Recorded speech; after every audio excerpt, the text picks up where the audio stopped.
All right, Saagar, what's on your radar? Well, don't look now, but things are actually getting better across America. A full 10% of Americans have been fully vaccinated for COVID-19. A full one-third of adults, including myself, have received their first dose. Vaccine hesitancy amongst Americans is precipitously dropping. Job postings are outpacing where we were before the pandemic. Airline traffic is 2/3 of what it was back in the day in 2019 on the same day when things were normal. And if you look outside, it's getting nicer, especially live in the Northeast.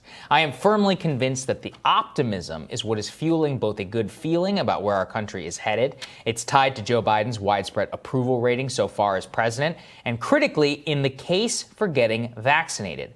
Vaccine hesitancy has dramatically decreased since November, as more people, frankly, just get to know people who are vaccinated and see the changing nature of conditions around us. It's in the spirit of that optimism that I'm actually here today to express grave concern about the apocalyptic tone that Biden's CDC director is expressing in public. Let's take a listen to what she said yesterday. I'm going to pause here. I'm going to lose the script, and I'm going to reflect on the recurring feeling I have of impending doom.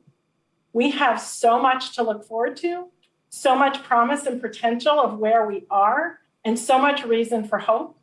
But right now, I'm scared. Why? Why is our CDC director scared? Well, because the moving 7-day average of cases is about 63,000 cases. It's where we were back in October. It's up 54,000 2 weeks earlier, representing a rise of about 16%. Now look, that is not good. No coronavirus case is good. But the language of the CDC director is as if we do not have a COVID vaccine at all. And frankly, expressing, quote, impending doom because more people are going out and doing things as they're getting vaccinated is the exact opposite way of fostering the public mood that we need right now.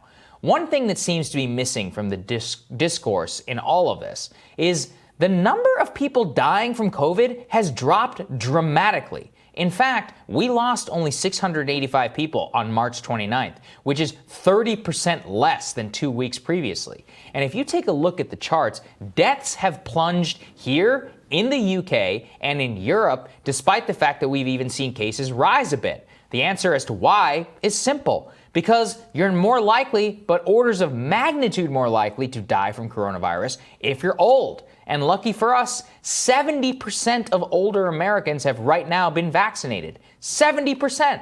That's astounding. Every day that inches forward is more immunity they develop over time. We need to dramatically recalibrate the way that we talk about this virus to the public, who is increasingly disconnected from the public health elite here in Washington that is setting the tone for the way that the blue and purple states set their policies as we move forward. Using words like impending doom is simply disconnected from reality. A lot less people are dying from COVID and will continue to not do so because of this vaccine. Now, at the same time, do I think statewide mask mandates will make sense for the time being? Yeah, absolutely. But the absolute truth is that every single day the shots go into arms, that people are exponentially less likely to contract the virus and die. The public posture of the CDC on this message is crazy. And it's joined by someone who I think has become one of the worst actors in all of this. That's Dr. Anthony Fauci. Here's what he had to say recently. So if parents are vaccinated, they still do need to be concerned about their unvaccinated children playing together in groups. Is that right? Yeah, the children can clearly wind up getting infected. When we talk about what you can do when you're vaccinated, you can certainly have members of a family, if the adults are vaccinated, and you're in the home with your child, you don't need to wear a mask and you can have physical contact. When the children go out into the community, you want them to continue to wear masks when they're interacting with groups from multiple households. Now look, saying your children need to wear masks, play together, even when you're vaccinated is crazy. 53% of children right now are already back in schools. There is zero, let me repeat again, zero evidence that children are affected by this virus in any significant way. Oh, and by the way, latest data out of Israel shows that as rates of vaccination go up on people above age 16, it is directly correlated with a dramatic drop in cases of those below 16. In other words, get vaxxed, your kids are good. All of this from Fauci and the CDC director is inculcating a culture of fear, which is aimed squarely at upper middle class white liberals who are terrified of COVID. But they forget that, yeah, while the upper middle class white liberals rule the country, there are a lot of other people who live here too. They feel optimistic about getting out and living life. They see their grandma or their mom vaccinated and they're able to come over. Impending doom over a rise in cases, which is not going to be correlated with deaths, just doesn't match reality. And worse, as I have said here repeatedly, it hurts the case for the vaccine against those more hesitant to take it. The latest numbers that we see say only 17% of Americans do not want to get vaccinated. That is a 5% drop in just the last 2 months. Those most hesitant to take the vaccine are disproportionately lower middle class whites, blacks, and Latinos, aka people who have no trust in the system, but have trust in the conditions surrounding them and the people that they know. The growing disconnect in the language from the CDC and the lived realities of people's lives is giving them no credibility. And I've said here many times, it hurts the case for the vaccine. The case for the vaccine is right there in that Israel data. Take it, and you really don't have to worry about a damn thing whenever it comes to COVID. Yourself, your kids, you can live your damn life. Talk of impending doom because of rising cases, while deaths drop dramatically, is rooted in a fear which just does not match reality. It kills credibility, and worse, it makes people conclude that if impending doom is on the horizon now, then what's the point of getting vaccinated? The language of the CDC director matters because even more so than the president, her guidelines set state policy in every blue state across this country.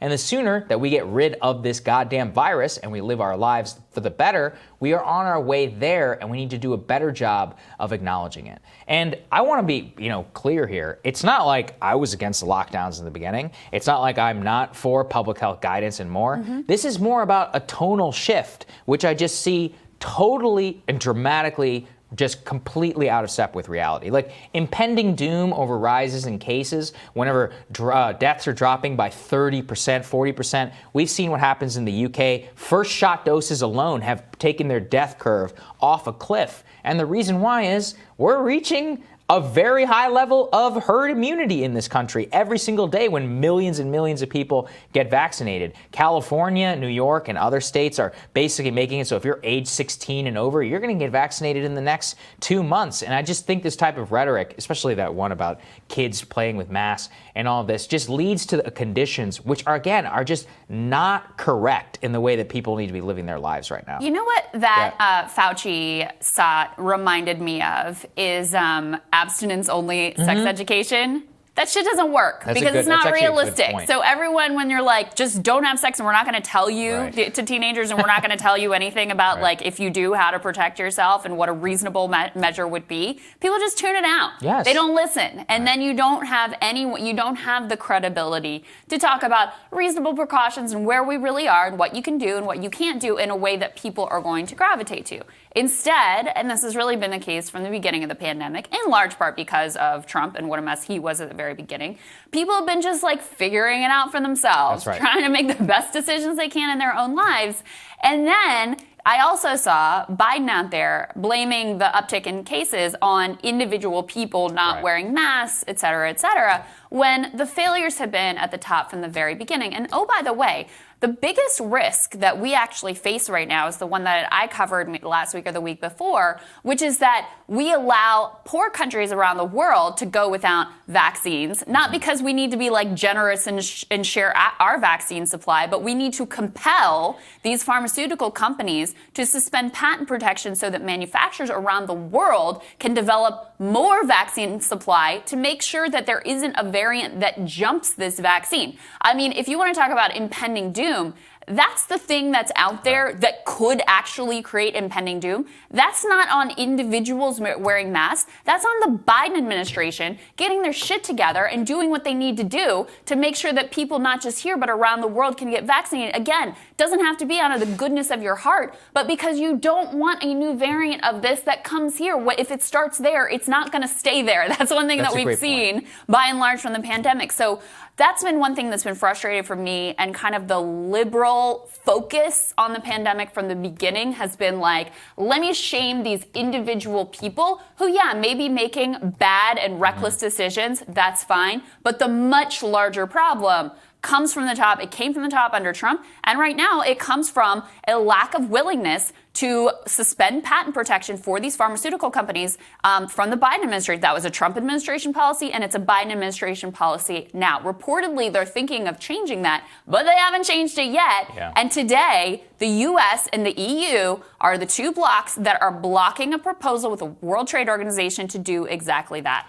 It's a good point. And what you're saying, again, which is that we need to deal in realities. And this is why, like you were talking about with Fauci, whenever he says something like that, no wonder red states are basically like, screw you, we're just going to take our mask mandate off. Because they don't even look at it as reasonable. They're like, there is no way we can have any reasonable discussion here. Which, again, this has been the problem from the beginning. This was Trump's fault. He made this all into a culture war. He didn't make it actually into what is actually effective and not. And that's when you lead, the CDC director, who, by the way, later that day went on Rachel Maddow's show once again to plead her case. I'm like, are you just so tonally deaf that you think that you're not going to politicize your messages by going on to people like Rachel Maddow? And this is the only one that she actually went on in order to express this whole case about the impending doom and all of that. When the more this becomes politicized and the more these people become political actors, it just leads people to tune out. And like I said, we have a great vaccine. We have a great case in order to get vaccinated. Part of the reason vaccine hesitancy is dropping is because people are like, hey, I get to go out and do stuff right now. I call it like COVID centrism, which is basically like, I'm just one of those people who's like, yeah, you should get vaccinated. And the reason why is because then, nobody has even an excuse or whatever in order to try and have these restrictions on your lives. But then they see these types of interviews and these headlines and like, well, if I can't even do that, then what's the whole point? And the more that we move in that direction, the worse it is. You're right, in terms of what we need to make sure that we don't have variants and all that stuff jumping into our population. Yeah. But instead, they're out there shaming individual Americans, and it's having the opposite effect, and I'm really worried about it as we move forward. By the way, I have my first vaccine appointment on go. Friday, and I am very excited about it. So let you guys know how Welcome. that goes. All right, I'm looking forward to your radar next, Crystal.